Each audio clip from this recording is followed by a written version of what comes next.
Merhabalar sevgili Medya Manas izleyicileri ve dinleyicileri. Sözlerime başlarken hepinizi saygıyla, muhabbetle selamlıyorum. Ben Kırgızistan Türkiye Manas Üniversitesi İlahiyat Fakültesi öğretim üyesi Profesör Doktor Kemal Polat. Dinler tarihi alanında çalışmalar yapıyorum. Bugün sizlere Allah nasip ederse din nedir? İslam'a göre dinin özellikleri nelerdir konusunda bilgi vermeye çalışacağım.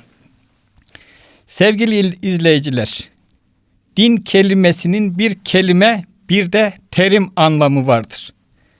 İslam alimleri din kelimesinin kaynağını araştırmışlar, sorgulamışlar, kökeninin nereden geldiğini tartışmışlar. 3 farklı görüş ortaya çıkmıştır. Bazı bilim insanları dinin Aramice, İbranice kökten geldiğini, bazıları Orta İran'dan alındığını, Farsça olduğunu, bazıları da öz Arapça olduğunu ifade etmişlerdir. Ancak Arapça olduğuna dair görüş daha çok kabul görmüştür. Bu manada Kur'an-ı Kerim'e baktığımız zaman din kelimesi birçok ayette geçmekte ve farklı anlamlar ifade etmektedir. Örneğin din kelimesi ceza, mükafat, hüküm, hesap anlamına gelir. Diğer taraftan itaat, taat, teslimiyet, hizmet, ibadet anlamına gelir. Üstün kılma, zelil kılma, zorlama anlamı mevcuttur. Yine adet, yol, kanun, şeriat, millet, mezhep gibi anlamlara gelmektedir.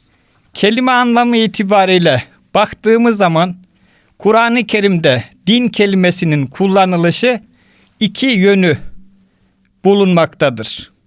Bir, Allah'a nispetle din nedir? 2, kullara nispetle din nedir? Diğer bir ifadeyle Allah'la din kelimesi yan yana geçince dine ne anlam vereceğiz? İnsanlarla din kelimesi yan yana geçince dine ne anlam vereceğiz hususunu düşünebiliriz. Bu manada baktığımız zaman Allah'a nispetle din hesaba çekme, cezalandırma gibi anlamlara gelir. Kullara nispetle ise itaat etme, boyun eğme, ibadet etme anlamına gelir. Bu manada baktığımız zaman işte dini kelime anlamı itibariyle şöyle tanımlayabiliriz. Allah'la kulları arasındaki münasebeti düzenleyen kanun, nizam ve yolun adı dindir. Bu kelime anlamı olarak tanımıdır. Terim olarak dini tanımlamaya baktığımız zaman şöyle bir soru sormalıyız. Dinin tam bir tanımı yapılabilir mi? Bunu şöyle ifade ediyor alimlerimiz. Dinin efradını cami, ayarını mani bir tanımı yapılamaz. Yani dinle ilgili her şeyi içine alan, ilgili olmayan şeyleri dışarıda bırakan herkesi bağlayıcı tam bir tanımı yapılamaz. Bunun yapılabilmesi için bazı hususların bilinmesi gerekir. Sevgili izleyiciler, bu da şunlardır. Dinin yapısını ve boyutlarını bilmeliyiz. Bir şeyi din yapan hususların neler olduğunu bilmeliyiz ki tam bir tanım yapabilelim. Bir de dini tanımlarken Avrupalı bilim adamlarıyla ya da din bilimcileriyle İslam alimlerinin din tanımlarını farklı yapabilmeliyiz. Çünkü aralarında bir takım farklar mevcuttur. Sevgili izleyiciler, şimdi dinin yapısını bilmek lazım dedik ya, buna bir misal vermek istiyorum. Şöyle dinler tarihine baktığımız zaman bütün dinlerde ikili bir yapının olduğunu görüyoruz. Bir vahyi öz, 2 geleneksel yüz olmak üzere. Bütün dinlerde vahyi öz ve geleneksel yüz olmak üzere ikili yapı vardır. Vahyi öz dediğimiz şey dinin kendisidir. Geleneksel yüz ise dinin anlaşılma ve yaşanma biçimidir. Vahyi öz İslam ise geleneksel yüz Müslümanlıktır. Vahyi öze inanç diyorsak, itikat diyorsak, iman diyorsak, geleneksel yüzde ise inanış, halk inanışları, örf adetler vardır. Vahyi öze kitabi din diyoruz. Geleneksel yüze ise halk dindarlığı diyoruz. Bunu bir misalle açacak olursak kıymetli dinleyiciler, izleyiciler, şöyle düşünün ki şu anda Tanrı Dağları'nın eteğindeyiz. Tanrı Dağları'nın üzerine yağan her bir kar tanesi vahyi özdür. Henüz yere değmemiş, yerden kendisine hiçbir şey bulaşmamış. Düşünelim ki o kar taneleri yağıyor ve çığ geliyor. Dağın dibinde büyük bir kar topu, bir kütle olduğunu düşünelim. İşte o da dinin geleneksel yüzüdür. Sevgili izleyiciler, o kar topunun içerisinde nasıl ki taşlar, yapraklar, topraklar, demirler, cesetler, kemikler vesaire gibi şeyler varsa ve rengi bulanıksa, bugün yaşadığımız dini hayatın da rengi öyle karışıktır. Yani bazen örf adetler dinin içerisine girmiştir. Çünkü din sosyal hayatı, kültürel hayatı etkilediği gibi kültürel ve sosyal hayat da bazen dinin anlaşılması ve yaşanmasını etkiler. İşte nasıl ki orada böyle o kartopunun içinde bu tür şeyler varsa, bizim şu anda yaşadığımız dini hayatın içerisinde de bir takım yanlış fetvalar, yanlış kanaatler, yanlış görüşler, yanlış tefsirler, teviller olabilir. O yüzden bütün Müslümanlara düşen dini özüne uygun, sahih ve doğru bir şekilde anlamak ve doğru yaşamaktır. İşte bizim de din nedir, özellikleri nelerdir diye bir sohbet açmamız dinin doğru anlaşılmasına katkı bulunmak içindir. Dini doğru anlamak için boyutlarını bilmemiz gerekir dedik. Mesela dinin biliyorsunuz ibadet, ritüel boyutu vardır. Tarihsel, mitolojik boyutu vardır. Akide, doktrinel boyutu vardır. Ahlak ve sosyal boyutu vardır. Dinin aşkın felsefi bir yönü vardır. Dinin tecrübi ve psikolojik yönleri vardır. İşte bu yönleri bilerek bizler dini daha doğru tanımlama yoluna gideriz. Dinin herkes tarafından kabul edilen bir tanımının yapılabilmesi için değerli izleyiciler, bir de bir dinde olması gereken hususları bilmemiz lazım. Şöyle baktığımız zaman, İslam dinini de örnek olarak gördüğümüz zaman, bir dinde insanüstü yüce varlıklara inanç vardır. Kutsal olanla olmayanı belirleyen hususlar vardır. Her dinde ibadet, ayin, törenler mevcuttur. Her dinde kutsal kitap, metinler, şifahi gelenekler mevcuttur. Kutsal ile ilgili dini duygular mevcuttur. İnsanüstü ile irtibat, mesela dua, vahiy, ilham gibi hususlar mevcuttur. Her dinde bir hayat ve ölüm ötesi inanç vardır. Din hayat nizamı ve ahlaki kuralları içerir. Her dinde bir dini takip eden, dine inanan cemaat, ümmet söz konusudur. Ve bir şeyin din olabilmesi için sevgili izleyiciler, orijinal olması, taklit olmaması, siyasi ve ekonomik gayelerle kurulmuş olmaması gerekir. Bütün bunları bildiğimiz zaman dinin tam bir tanımını yapabiliriz değerli izleyiciler. Şimdi bu manada batılı bilim adamlarına baktığımız zaman dinin çok sayıda tanımını yaptığını görüyoruz. Bu kadar çok tanımının olmasının çeşitli sebepleri vardır. Örneğin dinden kaynaklanan sebepler vardır. Tarifin yapıldığı yer, zaman ve zeminden kaynaklanan sebepler vardır. Bir de tarifi yapan kişiden kaynaklanan sebepler vardır. Din 3 harflidir ama birçok anlama gelir. Dünya üzerinde birçok din mevcuttur. Dolayısıyla hangi dini baz alıp tanım yaparsak, hangi kelime anlamını ön plana çıkarır tanım yaparsak o kadar çok din tanımı olur. Din kelimesi bazen yer ve zamana göre anlamı genişler, daralır. O bakımdan farklı din tanımları vardır. Bir de tarifi yapan kişiden kaynaklanan sebepler vardır. Çünkü dinler tarihinde denir ki sevgili izleyiciler, her insan doğduğu kültürün ürünüdür. O yüzden bir insan hangi ortamda büyümüşse olaylara bakışında oradan bir takım umdelerden hareket eder. Örneğin yaşam tarzına göre olaylara bakar ve tanımlar yapar. Örneğin bir sosyolog sosyolojik açıdan tanım yapar. Psikolog psikolojik açıdan, tarihçi tarihi açıdan, hukukçu da hukuki açıdan tanım yapar. Bu manada batılı din tanımlarına baktığımız zaman örnek olarak örneğin Rudolf Otto diyor ki din insanın kutsal saydığı şeylerle ilişkisidir. Şimdi bu tam bir tanım değildir. Çünkü kutsal kelimesi insandan insana, kültürden kültüre değişebilir. Dolayısıyla herkesi bağlayıcı bir tanım bunun üzerine kurulamaz. Örneğin Taylor din ruhi varlıklara inançtır der. İşte Emil Durkheim sosyolojik açıdan bakar. Bu manada biz batılı din tanımlarına baktığımız zaman İslam alimlerinden bir takım farklarını görürüz. Onlar da şunlardır. Bir, bu batılı din bilimcileri dini tanımlarken parçacı yaklaşmışlardır. Dinin tek bir yönünü ön plana çıkarmışlardır. Dolayısıyla tam bir tanım yapamamışlardır.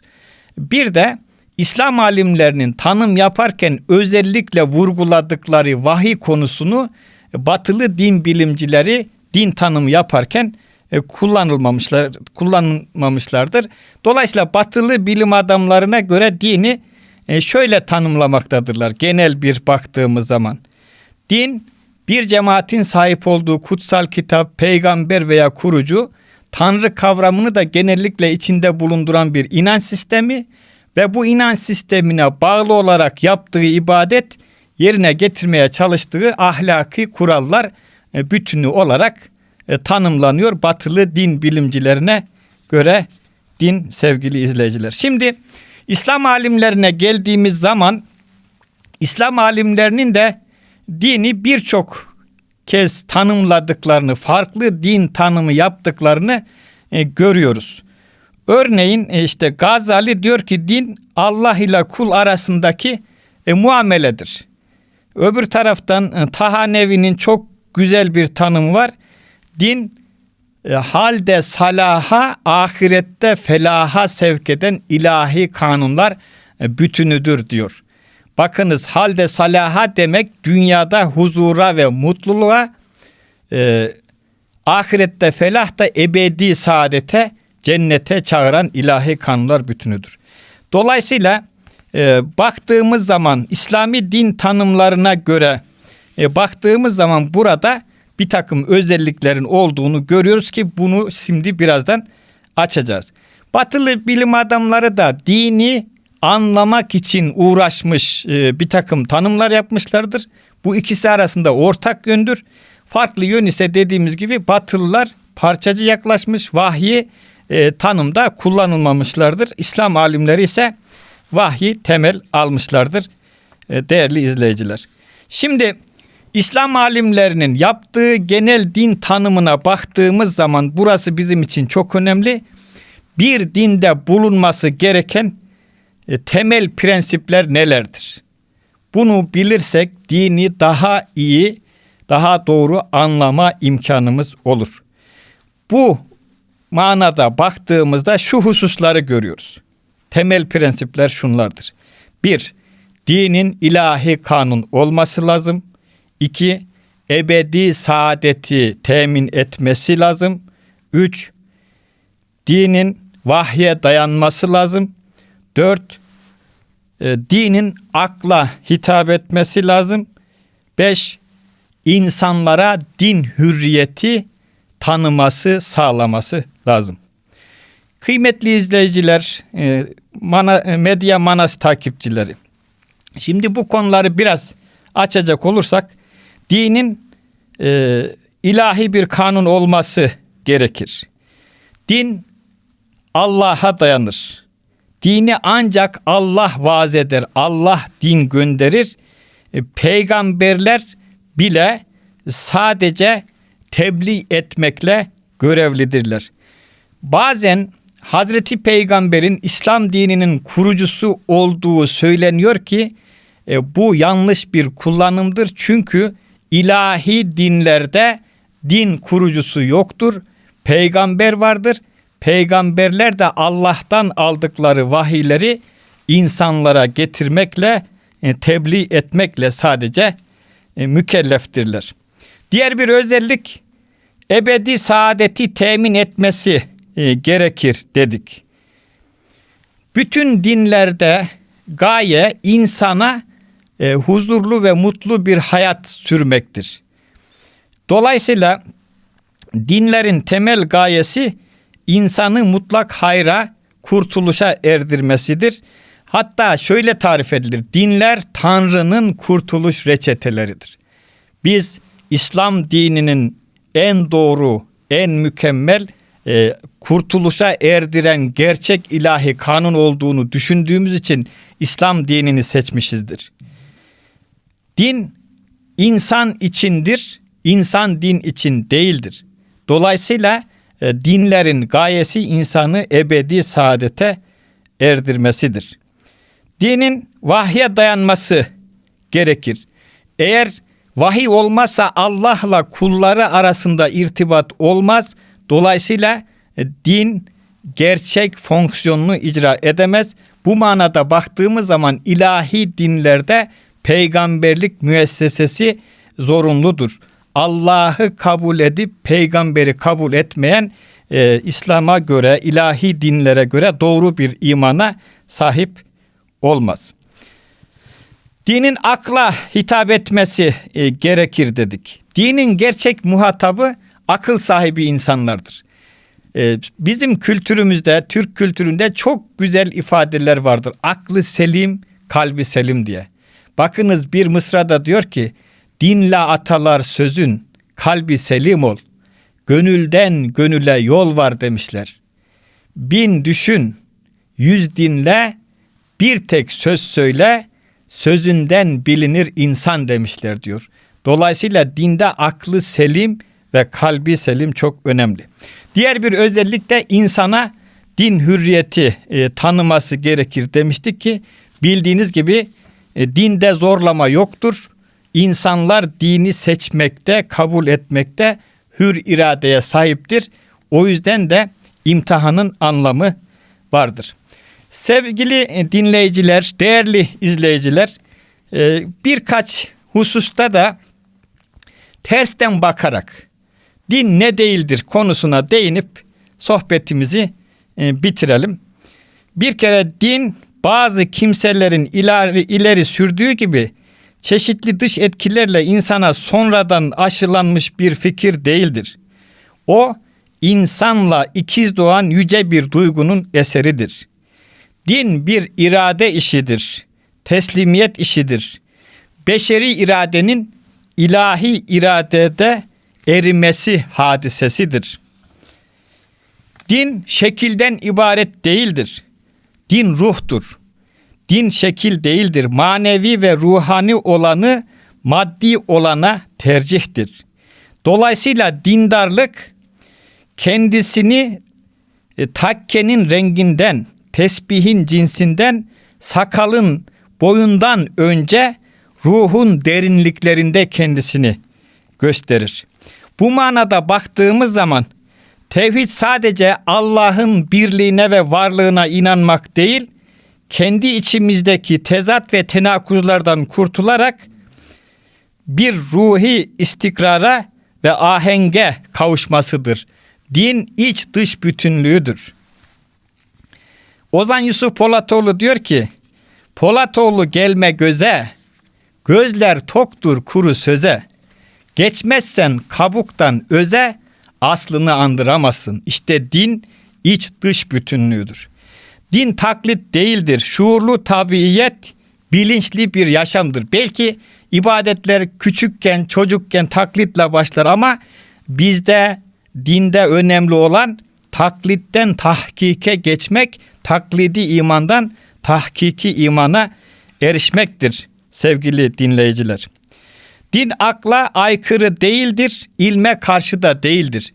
Dinde akla aykırı, akla ters, akla çelişilen bir şey değildir. Yoktur. Ama aklın sınırlarını aşan şeyler vardır. Dinde akla aykırı bir şey yoktur.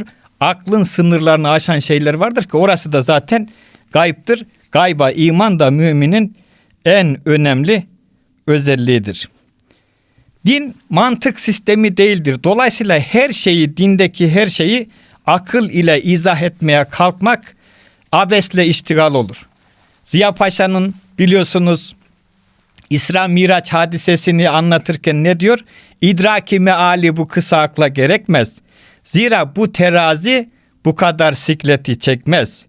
Değil mi? Din efsane ve mitoloji değildir.